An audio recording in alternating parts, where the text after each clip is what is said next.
Plant के कौन कौन से हिस्से होते हैं? क्या इस दरख्त के सारे हिस्से हमें नज़र आ रहे हैं? अगर हम प्लांट की तस्वीर देखें तो वहाँ पर हमें नज़र आएगा कि प्लांट के कई हिस्से होते हैं। ज़मीन के अंदर प्लांट की जड़ें होती हैं जिनको रूट्स कहा जाता है। ये अगर आप देखें तो छोटे छोटे बालों की तरह ज़मीन के अंदर प्लांट्स की जड़ें होती हैं।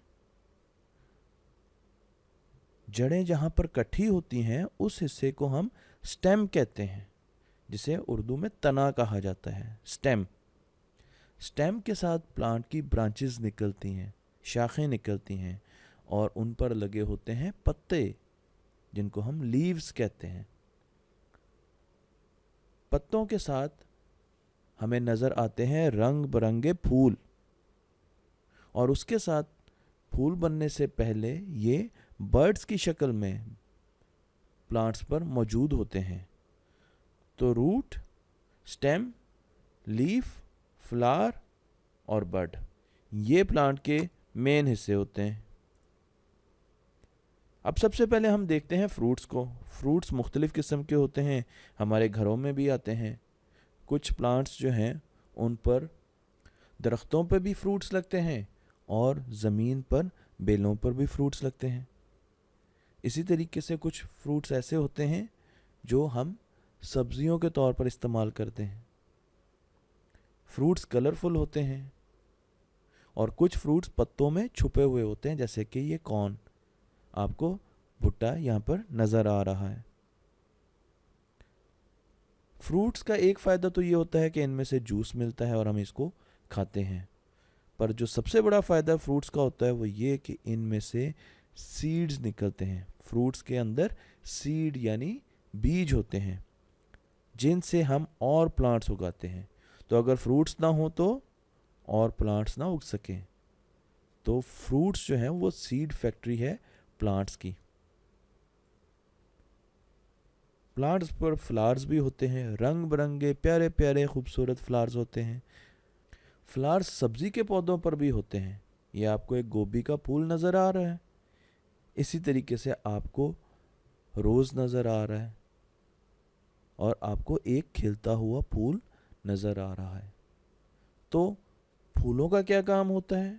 फूल कलरफुल होते हैं और वो इनवाइट करते हैं कि परिंदे, हशरात, इंसेक्ट्स, बटरफ्लाइज उनके पास आएं।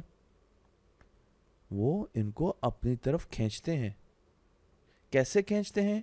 एक तो उनका कलर बहुत खूबसूरत होता है जिसकी वजह से जानवर और परिंदे और हशरात उनके पास आते हैं, और उसके साथ साथ वो बहुत प्यारी खुशबू भी देते हैं, और खुशबू की वजह से भी कई एनिमल्स उनके पास आ जाते हैं।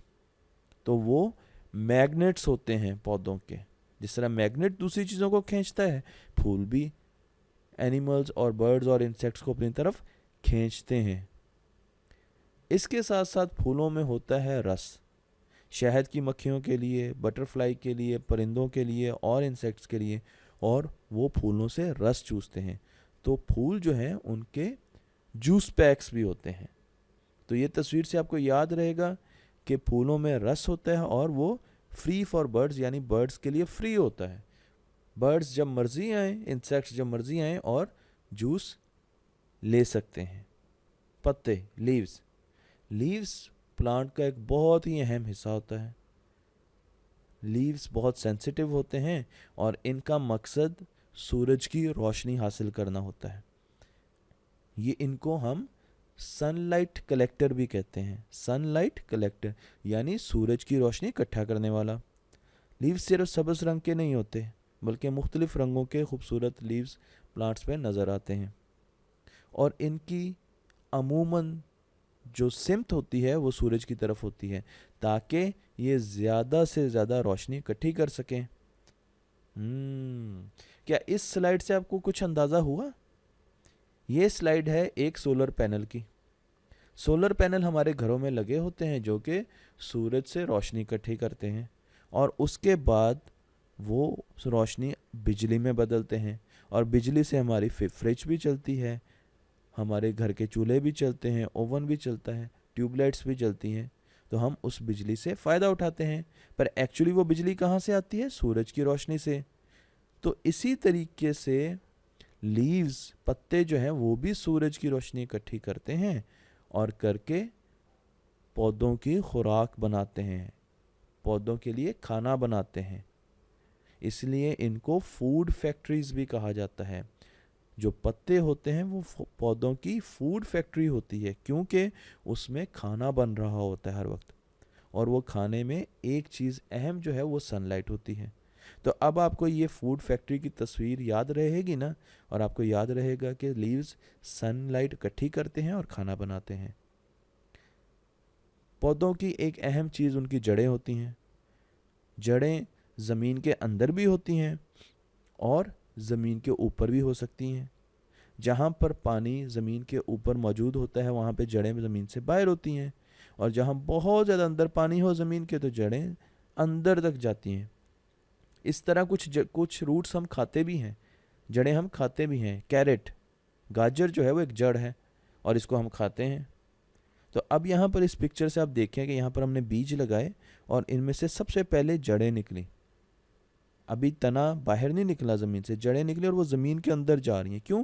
वो पानी ढूंढ रही हैं, वो नमकियात ढूंढ रही हैं। तो जड़ें पौधे का एक बहुत अहम हिस्सा है, और इसको अगर हम देखें तो ये एक स्पंज की तरह होता है। स्पंज को अगर हम देखें तो उसमें पानी इकट्ठा होता रहता है, और उसको अगर निचोड़ा जाए तो उसमें से बहुत सा पानी निकलता है। तो जड़ें भी इस तरीके से पानी इकट्ठा करती रहती हैं पौधों के लिए, और फिर वो पानी तने के ज़रिए पौधों के पत्तों को और फूलों को मिलता है। तो अब हम आते हैं तना यानी स्टेम की तरफ। ये आप देखें, ये मुख्तलिफ़ किस्म के स्टेम्स जो हैं वो आपको नज़र आ रहे हैं। कुछ पर कांटे भी होते हैं और कुछ जो है वो बिल्कुल प्लेन होते हैं। इसी तरीके से ये मैंने नेशनल जियोग्राफिक के मैगज़ीन की एक पिक्चर लगाई है जिसमें हमें जायंट सीक्वा, ये एक दरख्त जो कि दुनिया का सबसे बड़ा दरख्त है, दिखाया गया है। ये कैलिफोर्निया के एक पार्क में लगा हुआ है। कैलिफोर्निया अमेरिका की एक स्टेट है और एक शहर भी है। तो ये स्टेम है जिससे हमें लकड़ी मिलती है। पर स्टेम का और क्या काम होता है प्लांट की नशोनुमा में? स्टेम का सबसे अहम काम ये होता है कि जो जड़ें पानी इकट्ठा करती हैं वो उसको ऊपर की तरफ खींचता है, और ऊपर की तरफ खींच के वो लेके जाता है उनको फूलों में और लीव्स में। जैसे कि एक स्ट्रॉ से हम पानी ऊपर की तरफ खींचते हैं, हम पानी पीते हैं तो वो पानी नीचे से ऊपर की तरफ जाता है स्ट्रॉ में। इसी तरीके से स्टेम जो होती है वो एक बहुत बड़ा स्ट्रॉ होती है जिसमें पानी नीचे की तरफ होता है, और पौधा उसको पानी को ऊपर की तरफ खींचता है उस स्ट्रॉ से, और फिर वो पौधे के फूलों और पत्तों को मिल जाता है। तो इस स्ट्रॉ से अब आपको याद रहेगा कि स्टेम का क्या फंक्शन होता है। या एक और मैं आपको मिसाल दूं तो वो एक नलके की दूंगा, हैंड पंप की दूंगा। हैंड पंप क्या करता है? ज़मीन के अंदर जो पानी है उसको ऊपर की तरफ खींचता है और बाहर निकालता है। तो तना भी बिल्कुल इसी तरीके से एक हैंड पंप का काम कर रहा होता है। फ़र्क सिर्फ ये है कि हैंड पंप को हमें हाथ से या किसी चीज़ से चलाना पड़ता है, जबकि तना ये काम खुद ही कर रहा होता है।